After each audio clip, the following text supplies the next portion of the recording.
இங்க எப்பவும் போல ரோகிணியோட அம்மாவும் இங்க கிறிஸ கூட்டிட்டு ஸ்கூலுக்கு போறாங்க. அங்க போயிட்டு இந்த பக்கம் வந்து கிறிஸோட அம்மா வரணும்னு சொல்றாங்க. அதனால அட்மிஷன் போட்டு நீ வந்துரு ரோகிணி அப்படின்னு சொல்லிட்டு ரோகிணிக்கு கால் பண்ணி இங்க ரோகிணியுமே கூப்பிடுறாங்க. அதுக்கு ஏத்த மாதிரி ரோகிணியும் வந்துட்டு இந்த பக்கம் கிறிஸையுமே ஜாயினிங்லாம் முடிச்சுட்டு அதுக்கப்புறம் எப்பவும் போல கிறிஷ விட்டுட்டு சரிம்மா இந்த மாதிரி வந்து அம்மா வந்து கூப்பிட்டுக்குவாங்க நான் போயிட்டு வரேன் அப்படின்னு சொல்லிட்டு அங்க இருந்து கிளம்ப ட்ரை பண்றாங்க. அவங்க கிளம்பும்போது கரெக்டா அண்ணாமலையுமே அந்த ஸ்கூலுக்குள்ள என்டர் ஆகுறாரு. இது பார்த்தோன்னே இந்த பக்கம் ரோகிணியுமே ஓடி போய் டக்குன்னு ஒளிஞ்சுக்கிறாங்க. அதே நேரம் அண்ணாமலையுமே எப்பவும் போல ஆபீஸ் ரூம்குள்ள போயிட்டு தன்னோட கணக்கு வழக்கு எல்லாத்தையுமே பார்க்க ஆரம்பிக்கிறாங்க. சொல்லப்போனா அவருக்கு வாரத்துல ஒரு நாள் மட்டும் தான் ஒர்க். இன்னைக்கு ஒர்க் அப்படின்னு சொல்லி வந்திருக்காரு. அவருமே எல்லா இதையும் செக் பண்ணிக்கிட்டு இருக்காரு. இதை பார்த்துட்டு இருக்க ரோகிணிக்கும் ரொம்பவே வந்து பயமா இருக்கு. கிறிஷ் மட்டும் இதே ஸ்கூல்ல இருக்கிறது அண்ணாமலை பார்த்தாரு அப்படின்னா கண்டிப்பா நமக்கு பிரச்சனை ஆயிடும். அதை விட நம்ம அம்மாவை பார்த்தாலும் பிரச்சனை ஆயிடும். அதுவும் நம்ம வந்து கிறிஷை மீட் பண்றது பார்த்தா அதை விட பெரிய பிரச்சனை ஆயிடும் அப்படின்னு சொல்லி யோசிக்கிறாங்க. சரி ஓகே இந்த விஷயத்தை எப்படியாவது தடுக்கணும் அப்படிங்கிறதுக்காக ஒரு பிளானோட இந்த பக்கம் ரோகிணியுமே வீட்டுக்கு போறாங்க. அதுக்கு ஏற்ற மாதிரி இங்க அண்ணாமலையுமே எப்பவும் போல ஒர்க்கை முடிச்சுட்டு வெளியில வரும்போது இங்க கிறிஷ் எல்லா பசங்க கூட விளையாண்டுகிட்டு இருக்கான். இதை பார்த்து அண்ணாமலையும் பயங்கரமா யோசிக்க ஆரம்பிக்கிறாரு.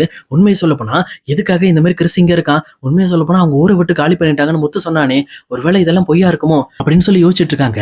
அவங்க யோசிச்சுட்டு இருக்கும்போது இந்த பக்கம் கரெக்டா கிறிஸோட பாட்டியுமே கிறிஸ கூப்பிட்டு போறதுக்காக வராங்க. இதை பார்த்து அண்ணாமலையும் யோசிக்கிறாரு. அப்ப கிறிஷோட பாட்டி இங்கதான் இருக்காங்க, என்ன இது அப்படின்னு சொல்லி யோசிச்சுட்டு இருக்கும்போது இந்த ஸ்கூலோட செக்யூரிட்டியுமே அண்ணாமலைகிட்ட வந்து பேசுறாரு. என்னாச்சு சார் எதை பார்த்துட்டு இருக்கீங்க அப்படின்னு சொல்லி கேட்கிறப்போ, இல்ல இந்த பையன் எப்ப ஜாயின் பண்ணா அப்படின்னு சொல்லி கேட்கிறப்போ, இப்போ ஒரு வாரம் இருக்கும், இன்னைக்கு கூட அவங்க அம்மா வந்து தான் விட்டுட்டு போனாங்க அப்படின்னு சொல்லி சொல்றாங்க. அவங்க அம்மா வந்தாங்களா அப்படின்னு சொல்லிட்டு இந்த பக்கம் அண்ணாமலை பயங்கரமா ஷாக் ஆகுறாரு. சொல்லப்போனா அவங்க அம்மா வெளிநாட்டுல இருக்காங்க அப்படின்னு சொல்லிட்டு முத்து எத்தனை டைம் இங்க அண்ணாமலை கிட்ட சொல்லியிருப்பாங்க. இந்த மாதிரி பணத்து மேல ஈர்ப்பு இருக்கிறதுனால அவங்க இந்த கிருஷ்ண வந்து கவனிக்காம விட்டுட்டு இருக்காங்க. சொல்லப்போனா அவங்க பண்றது பெரிய தப்பு அப்படின்னு சொல்லிட்டு இங்க மொத்தமே அண்ணாமலைட்ட நிறைய டைம் வாக்குவாதம் பண்ணியிருப்பாரு. இதெல்லாம் யோசிச்சு பார்த்துட்டு இங்க அண்ணாமலை ரொம்பவே டவுட்டோட வீட்டுக்கு போயிட்டு இருக்காரு. ஆனா இங்க வீட்டுக்கு போன ரோகிணியுமே ஒரு பக்காவான பிளானோட மனோஜை மீட் பண்ணி அண்ணாமலை வேலைக்கு போக கூடாது அப்படிங்கிற விஷயத்த இங்க மனோஜ் மூலமா கன்வெர்ட் பண்றாங்க. உண்மையை சொல்லப்போனா மனோஜுமே இங்க கேட்கிற ரோகிணிக்கோட கேள்விக்கு எல்லாத்துக்குமே பதில் சொல்லிட்டு இருக்காங்க. சொல்லப்போனா ஃபர்ஸ்ட் எடுத்தோம்னா ரோகிணி இந்த மாதிரி எனக்கு அண்ணாமலையை பார்க்க எங்க அப்பா மாதிரி இருக்கு, அதனால அவர் எதுக்காக இந்த மாதிரி வேலைக்கு போய் கஷ்டப்படணும், தயவு செஞ்சு அவருமே வீட்டிலே இருக்கட்டும் அப்படின்னு சொல்லி கேட்கிறப்போ மனோஜும் இருந்துகிட்டு அவருக்கு பிடிச்சிருக்கா அவர் போறாரு, அது மட்டும் இல்லாம ஒரு நாள் தானே போறாரு, அது எதுக்கு நம்ம தடுக்கணும் அப்படின்னு சொல்லி சொல்றாங்க. மறுபடியும் ரோகிணி இல்ல வேண்டாம், அவர் வெளியில போய் கஷ்டப்படுறது வேண்டாம், அவர் வீட்டுல ரெஸ்ட் எடுக்கட்டு, நம்ம தான் இத்தனை பேர் வீட்டுல சம்பாதிக்கிறோம்ல, நம்ம ஒரு பணத்தை கொடுப்போம் அவருக்கு, இந்த மாதிரி உங்க செலவுக்கு இந்த பணத்தை வச்சுக்கோங்க அப்படின்னு சொல்லிட்டு அவர் ஃப்ரீயா ரெஸ்ட் எடுக்கட்டு. சொல்லப்போனா அவர் சின்ன வயசுல இருந்து உழைச்சிட்டு இருக்காரு, நீங்க தானே சொன்னீங்க, அப்புறம் எதுக்காக அவர் கஷ்டப்படணும் அப்படின்னு சொல்லி சொல்றாங்க. இந்த பக்கம் மனோஜுமே அந்த விஷயத்தை யோசிச்சு பார்த்துட்டு சரி அப்பா வந்தோன்னு பேசிடலாம் அப்படின்னு சொல்லி முடிவுக்கு வராரு. அதுக்கு ஏற்ற மாதிரி எங்க அண்ணாமலையுமே பயங்கர திங்கிங்கோட இந்த பக்கம் வீட்டுக்கு வராரு. வீட்டுக்கு வந்தோன்னே எங்க மனோஜுமே அப்பா இங்க பாருங்க, இதுக்கு மேல நீங்க வேலைக்கெல்லாம் போக வேண்டாம், ஒழுங்கா வீட்டுல உட்காருங்க அப்படின்னு சொல்லி சொல்றாங்க. உடனே அண்ணாமலையுமே ஏன்டா நான் வேலைக்கு போறதுல உனக்கு என்னடா பிரச்சனை அப்படின்னு சொல்லி கேட்கிறப்போ, எனக்கு பிரச்சனை இல்லப்பா, இந்த மாதிரி ரோகிணி தான் ரொம்ப வருத்தப்படுறா, உண்மையை சொல்லப்போனா அவ உங்களை அப்பா மாதிரி நினைச்சிட்டு இருக்கா, நீங்க எதுக்காக கஷ்டப்படணும் அப்படிங்கிறதுக்காக தான் அவ இப்படி பேசிட்டு இருக்கா, உங்க செலவுக்கு மாசம் மாசம் பேசாம நாங்க பேமெண்ட் தரப்பா, ஒன்னும் பிரச்சனை இல்லை நீங்க வீட்லயே இருங்க அப்படின்னு சொல்லி சொல்றாங்க. இப்ப கரெக்டா முத்துமே இங்க வந்துட்டு இந்த விஷயத்த எல்லாத்தையுமே கேட்டுறாரு. கேட்டுட்டு என்னாச்சு ரோகிணி இப்படிலாம் சொல்றாங்களா, முதல்ல மீனாக்கு தேவைன்னு சொல்லிட்டு 2 லட்சம் ரூபாய் தன்னோட நகையை வித்து கொடுத்துருக்காங்க. அதை விட முக்கியமா இங்க அப்பா கஷ்டப்படக்கூடாது அப்படிங்கிறதுக்காக இந்த விஷயத்தெல்லாம் பண்ணிக்கிட்டு இருக்காங்க. இதெல்லாம் பண்றதுனால ஒருவேளை இவங்க நல்லவங்க மாதிரி தெரியுறாங்களே, ஒருவேளை நான் வந்து தப்பான கோணத்துல ரோகிணியை பாக்குறணும் அப்படின்னு சொல்லிட்டு அவங்களுமே யோசிக்க ஆரம்பிக்கிறாங்க. அதே நேரத்துல மனோஜுமே இங்க பாருப்பா நீ காசுக்காக தான் வேலைக்கு போறேன்னு தெரியும், அந்த காசை நாங்க தரோம் அப்படின்னு சொல்லிட்டு இங்க அண்ணாமலையே கொஞ்சம் கடுப்பேற்ற மாதிரி பேசுறாங்க. ஆனா இது கேட்டுட்டு இருக்க முத்துவுமே ஏய் நீ முதல்ல அங்க இருந்து திருடிட்டு போன 27 லட்சம் ரூபாய் எங்களுக்கு வீட்டுக்கு குடுறா, அதுக்கப்புறம் நீ அப்பாவுக்கு காசு கொடு அப்படின்னு சொல்லிட்டு இங்க மனோஜுமே கலாய்க்க ஆரம்பிக்கிறாங்க.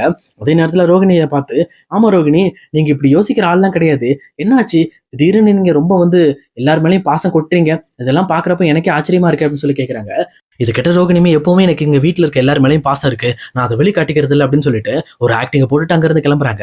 அதே நேரத்துல இங்க அண்ணாமலை ஸ்கூலுக்கு போக வேண்டாம் அப்படிங்கிற விஷயத்த எல்லாரும் சொன்னதுனால இங்க முத்துவுமே எதுக்கிட்டு வேணாம்ப்பா நீயும் போகாத, அவங்க அது சரியான விஷயத்துக்கு சொல்றாங்களா தப்பான விஷயத்துக்கு சொல்றாங்களான்னு எனக்கு தெரியாது, ஆனா நீங்களும் ஸ்கூலுக்கு போகாம வீட்டுல ரெஸ்ட் எடுத்தா எனக்கு நல்லா இருக்குன்னு தோணுதுப்பா அப்படின்னு சொல்லி சொல்றாங்க. உடனே அண்ணாமலையும் சரி விரு ரிசைன் பண்ணிக்கலாம்டா ஒன்றும் பிரச்சனை இல்லை அப்படின்னு சொல்லிட்டு அவங்களுமே கொஞ்சம் காமாயிடுறாங்க. அதுக்கப்புறம் எப்பவும் போல எங்க ஸ்கூல்ல இருந்து நேற்று நீங்க ஒரு கணக்கு வழக்கு விட்டுட்டீங்க, அதை முதல்ல வந்து பாருங்க அப்படின்னு சொல்லி மறுபடியும் அண்ணாமலை கூப்பிடுறாங்க. அதுக்கேற்ற மாதிரி எங்க அண்ணாமலையுமே டைரக்டா மறுபடியும் ஸ்கூலுக்கு போறாரு. அப்ப ஸ்கூலுக்கு போகும்போது அந்த கேட்ல இருக்க செக்யூரிட்டியுமே சார் நேற்று நீங்க அந்த சின்ன பையனோட அம்மாவை கேட்டீங்கல்ல, அந்த அம்மா உள்ளதான் இருக்காங்க, இன்னைக்கு அந்த பையனை பாக்குறதுக்காகவும் விட்டுட்டு போறதுக்காக வந்திருக்காங்க அப்படின்னு சொல்லி சொல்றாங்க. இதை கேட்ட அண்ணாமலையும் சரி நம்ம முதல்ல அந்த அக்கௌண்ட்ஸை பாக்குறதுக்கு முன்னாடி இங்க போய் அந்த பையனோட அம்மாவை பார்த்து பேசிடுவோம், நீங்க பண்றது தப்பு அப்படிங்கறத அவங்க கிட்ட தெளிவா நம்ம பேசுவோம் அப்படின்னு சொல்லிட்டு டைரக்டா அங்க கிளாஸ் ரூம்க்கு போறாங்க. அங்க போனதுக்கு அப்புறம் தான் இந்த பக்கம் அண்ணாமலைக்கு பயங்கரமான ஷாக்கு. சொல்லப்போனா கிறிஷ் வந்து அம்மா அம்மான்னு சொல்லி இங்க ரோகிணியை சொல்லிக்கிட்டு இருக்காங்க. அதே நேரத்துல இங்க கிறிஷோட பாட்டியுமே, என்ன கல்யாணி வேலையெல்லாம் முடிஞ்சிருச்சுன்னா சீக்கிரம் அந்த உண்மையை வீட்டுல சொல்லிருமா, நமக்கு பிரச்சனை ஆயிடும், இதே மாதிரி எவ்வளவு நாள் நம்ம ஓடிக்கிட்டு இருக்க முடியும் அப்படின்னு சொல்லிட்டு இங்க ரோகிணி கிட்டயுமே பேசிட்டு இருக்காங்க. இதை கேட்ட அண்ணாமலைக்கு என்ன பேசுறதுனே தெரியல. அவருமே அப்படியே பயங்கரமா ஸ்டாச்சு ஆகி நின்றுட்டு இருக்காரு. அப்ப கரெக்டா ரோகிணியுமே இங்க கிறிஸ்ட ஸ்கூல்ல விட்டுட்டு ரிட்டர்ன் திரும்பி வரும்போது தான் பாக்குறாங்க அண்ணாமலை தன்னை பார்த்துட்டு இருக்காரு அப்படிங்கிற விஷயத்த. இருந்தாலும் இந்த விஷயத்த அவர் கவனிச்சிருக்க மாட்டாருன்னு நினைச்சிட்டு, என்ன மாமா இங்க வரீங்க அப்படின்னு சொல்லிட்டு கேட்கறாங்க. உடனே இந்த பக்கம் அண்ணாமலையுமே, நான் இருக்கட்டுமா, நீ எதுக்காக இங்க வந்த அப்படின்னு சொல்லி கேட்கிறப்போ, இல்ல நான் சும்மா அந்த கிறிஷ் பையனை பார்க்கலான்னு வந்தேன், அது மட்டும் இல்லாம கிறிஷோட பாட்டியுமே பார்த்துட்டு போலான்னு வந்தேன் அப்படின்னு சொல்லி சொல்றாங்க. அப்ப அண்ணாமலையுமே எல்லா விஷயத்தையும் தெரிஞ்சுக்கிட்டு, இல்லம்மா இதுக்கு மேல நீ என்கிட்ட நடிக்கணும்னு தேவையில்ல, சொல்ல போனா நீ என்ன பேசுன என்ன பேசிட்டு இருந்தீங்க அப்படின்ற எல்லா விஷயத்தையுமே நான் கேட்டுட்டேன், அதனால எதா இருந்தாலும் முதல்ல என்கிட்ட ஓப்பனா உண்மையை பேசணுமா, அதனால நீ முதல்ல என்கிட்ட உண்மையை சொல்லு அப்படின்னு சொல்லி சொல்றாங்க. உடனே ரோகிணியுமே எல்லா உண்மையும் தெரிஞ்சு போச்சு போல இருக்கு, இதுக்கு மேல நான் என்ன பண்ண போறேன்னு தெரியல அப்படின்னு சொல்லிட்டு பயங்கரமா பயப்பட ஆரம்பிக்கிறாங்க. அப்ப இதை பார்த்துட்டு இருக்க அண்ணாமலையுமே கிறிஷோட பாட்டியை பார்த்து, நீங்க எதுக்காக ரோகிணியை கல்யாணின்னு சொல்லி கூப்பிட்டீங்க, அப்ப உண்மையிலுமே இங்க ரோகிணியோட பேர் கல்யாணி தானா அப்படின்னு சொல்லி கேட்கறாங்க. அவங்களுமே எதுவுமே பேசாம திருன்னு முடிச்சுக்கிட்டு இருக்காங்க. அப்ப அதே நேரத்துல எப்பவும் போல அண்ணாமலையை விட்டுட்டு திருப்பி ரிட்டன் அவங்களை கூப்பிடலாம்னு சொல்லிட்டு இங்க முத்துவுமே எங்க ஸ்கூலுக்கு வராரு. தனியா ஒண்ணும் வரல, சொல்லப்போனா இங்க அவரு ஜீவாவை கூட்டிட்டு வந்துட்டு இருக்காரு. அப்ப ஜீவாவுமே இந்த மாதிரி வந்து எங்க அப்பாவை கூட்டு கொண்டு போய் வீட்டுல விடணும் அப்படின்னு ஒண்ணு, பரவாயில்ல ஒன்னும் பிரச்சனை இல்லை, நீங்க கூட்டிட்டு வாங்க முத்து அப்படின்னு சொல்லிட்டு முத்துக்கு பர்மிஷனும் கொடுத்துருப்பாங்க. அப்ப டைரக்டா உள்ள வந்து அவரு ரோகிணி, அது மட்டும் இல்லாம இங்க கிறிஷோட பாட்டி கிறிஷ் எல்லாம் பார்த்ததுக்கு அப்புறம் பயங்கரமா ஷாக் ஆகுறாங்க. அந்த ஷாக்கோட நீங்க ஊருக்கு போயிட்டீங்கன்னு கேள்விப்பட்டேன், நீங்க எப்படி இங்க இருக்கீங்க அப்படின்னு சொல்லிட்டு அவங்க கிட்ட கேட்கறாங்க. அப்ப இந்த பக்கம் கிறிஷோட பாட்டியுமே அண்ணாமலை எல்லா விஷயத்தையும் தெரிஞ்சுக்கிட்டதை நினைச்சு எதுவுமே பேசாம அமைதியா இருக்காங்க. அப்ப அண்ணாமலையுமே, இங்க பாரு முத்து, நம்ம முதல்ல எதா இருந்தாலும் வீட்டுல போய் பேசிக்கலாம், இப்போ எல்லாரும் வீட்டுக்கு போலாம் அப்படின்னு சொல்லிட்டு இந்த பக்கம் ரோகிணி கிறிஷோட பாட்டி கிறிஷ் எல்லாத்தையும் கூட்டிட்டு அவங்களுமே வீட்டுக்கு வராங்க. அதே நேரத்துல வண்டியில ரோகிணி வந்து ஏறத பார்த்த உடனே இங்க ஜீவா பயங்கரமா ஷாக் ஆகுறாங்க. அப்பனா இங்க முத்துவோட ஃபேமிலியில தான் ரோகிணி இருக்காங்க அப்படின்னு சொல்லிட்டு அவங்களுமே எதையுமே பேசாம இங்க ரோகிணியை பார்த்து சிரிக்கிறாங்க. ஆனா ரோகிணியும் ஜீவாவை பார்த்து இன்னும் பயப்பட ஆரம்பிக்கிறாங்க. உண்மை சொல்லப்போனா ஏற்கனவே இப்படிப்பட்ட ஒரு உண்மை வெளியில தெரிஞ்சிருச்சு, இப்போ இந்த ஜீவா வேற என்ன பண்ண போறாளோ அப்படின்னு சொல்லிட்டு அவங்களுமே பதறி போயிட்டு இருக்காங்க. அதே நேரத்துல எல்லாரும் வீட்டுக்கு வந்ததுக்கு அப்புறம் இங்க முத்துவுமே ஜீவா கிட்ட, ஓகே மேடம், நான் கொஞ்சம் ஏதோ ஃபேமிலியில பிரச்சனை நினைக்கிறேன், நான் பேசிட்டு வந்துடுறேன், கொஞ்ச நேரம் கார்ல வெயிட் பண்றீங்களா அப்படின்னு சொல்லி சொல்றாங்க. உடனே ஜீவாமே, ஒன்றும் பிரச்சனை இல்லை முத்து, நான் வெயிட் பண்றேன், நீங்க போயிட்டு வாங்க அப்படின்னு சொல்லிட்டு முத்துவுமே உள்ள அனுப்புறாங்க. அப்ப கரெக்டா அண்ணாமலை அங்க போய் சீட்ல உட்காந்துக்கிட்டு, இங்க பாரு ரோகிணி, எந்த உண்மையா இருந்தாலும் இப்ப என்கிட்ட நீ தெளிவா சொல்லணும், உண்மையை சொல்ல போனா இப்ப நீ தெளிவா சொல்லிட்டேன்னா எந்த பிரச்சனையும் இல்லாம நம்ம இது சுமூகமா முடிக்கிறது எப்படிங்கிறத நம்ம பேசுவோம் அப்படின்னு சொல்லிட்டு சொல்றாங்க. உடனே இதை கேட்ட ரோகிணியுமே பயங்கரமா அழ ஆரம்பிக்கிறாங்க. உடனே இந்த பக்கம், என்னாச்சு, ஏன் ரோகிணி அழுறாங்க, நீங்க என்னப்பா பாத்தீங்க அப்படின்னு சொல்லி கேட்கறாங்க. அப்போ ரோகிணியுமே வாயை திறந்து, என்னோட பேர் ரோகிணி கிடையாது, என் பேர் கல்யாணி, உண்மை சொல்ல போனா கிருஷி வந்து என்னோட பையன் தான் அப்படின்னு சொல்லி சொல்றாங்க. இதை கேட்டவனுங்க வீட்டுல இருக்க எல்லாருக்குமே நெஞ்ச நொறுக்கிறது. அதே நேரத்துல மனோஜுமே என்ன பேசுறதுன்னே தெரியாம திருன்னு முடிச்சுக்கிட்டு இருக்காரு. அப்ப கரெக்டா அங்க இருந்து விஜயாவுமே, என்ன ரோகிணி பேசிட்டு இருக்க, இந்த மாதிரி வேற யாரும் உன்னை கார்னர் பண்றாங்களா, உன்னை இந்த மாதிரி பயமுறுத்தி பேச சொன்னாங்களா அப்படின்னு சொல்லிட்டு ரோகிணிக்கு சப்போர்ட் பண்ற மாதிரி பேசிட்டு இருக்காங்க. அது மட்டும் இல்லாம, இப்படி நீ ஒரு பணக்கார வீட்டு பொண்ணா இருந்துக்கிட்டு இப்படி ஒரு பொய் சொல்லாமா அப்படின்னு சொல்லிட்டு மறுபடியுமே ரோகிணியை திட்ட ஆரம்பிக்கிறாங்க. அப்ப கரெக்டா மறுபடியுமே அங்க பக்கத்துல இருக்கிற ரோகிணியுமே, இங்க பாருங்க, நான் ஒரு பணக்கார வீட்டு பொண்ணு எல்லாம் கிடையாது, நான் ஒரு ஏழை வீட்டு பொண்ணு தான், சொல்ல போனா நான் ஒரு கஷ்டப்பட்ட பொண்ணு தான் அப்படின்னு சொல்லி சொல்றாங்க.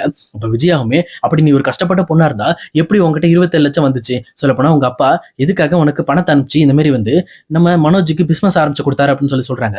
அந்த மாதிரி பேசிட்டு இருக்கும்போது கரெக்டா ஜீவாவுமே என்டர் ஆகுறாங்க. என்டர்னு அடுத்த செகண்ட், அது ஒண்ணு இல்ல ஆண்டி, அந்த பணம் வேற யாரும் கிடையாது, அது உங்களோட பணம் தான் அப்படின்னு சொல்லி சொல்றாங்க. இது கேட்டோன்னு இங்க முத்துவுமே, என்னாச்சு மேடம், நீங்க எங்க வந்தீங்க அப்படின்னு சொல்லி கேட்கிறப்போ, ஒண்ணு இல்ல முத்து, நானுமே இந்த ஃபைட்ல இருக்கணும்னு நினைக்கிறேன், ஏன்னா ரோகிணி யாருன்னு எனக்கு தெரியும், அவங்களுக்கு கிடைச்ச 27 லட்சம் எப்படி வந்துச்சுங்கிறது எனக்கு நல்லா தெரியும் அப்படின்னு ஜீவா சொல்றாங்க. இது கேட்டோன்னு வீட்டுல இருக்க எல்லாருமே பயங்கரமா ஷாக் ஆயிருக்கும் போது, இங்க பாருங்க, நான் வேற யாரும் கிடையாது, மனோஜ் கிட்ட இருந்து 27 லட்சம் ரூபாய் ஏமாத்திட்டு போனதே நான் தான், அது மட்டும் இல்லாம அந்த பணத்தை இப்போ ஒரு 3 மாசத்துக்கு முன்னாடி என்ன பார்த்து இவங்க 27 லட்சத்துக்கு 30 லட்சமா ஸ்டேஷன்ல வச்சு என்கிட்ட வட்டியோட புடுங்கிட்டாங்க. அந்த பணத்தை வச்சுதான் இங்க மனோஜோட பிசினஸ் ஆரம்பிச்சிருக்காங்க. அதனால நீங்க ரோகிணி ஒன்னும் பணக்கார வீட்டு பொண்ணுலாம் நினைச்சுக்காதீங்க, அவ ஒரு சாதாரண பொண்ணு தான், அது மட்டும் இல்லாம அவ சொல்றது எல்லாமே உண்மைதான், நானுமே இந்த உண்மையெல்லாம் கண்டுபிடிச்சிட்டு ரோகிணியை பத்தி உங்க வீட்டுல நிரூபிக்கிறதுக்காக தான் இந்த ஊருக்கே வந்தேன் அப்படின்னு சொல்லி சொல்றாங்க. இது கேட்டவனுங்க வீட்டுல இருக்க யாருக்குமே வாய் பேசவே வரல. சொல்லப்போனா ரோகிணி இப்படிப்பட்ட ஆளா,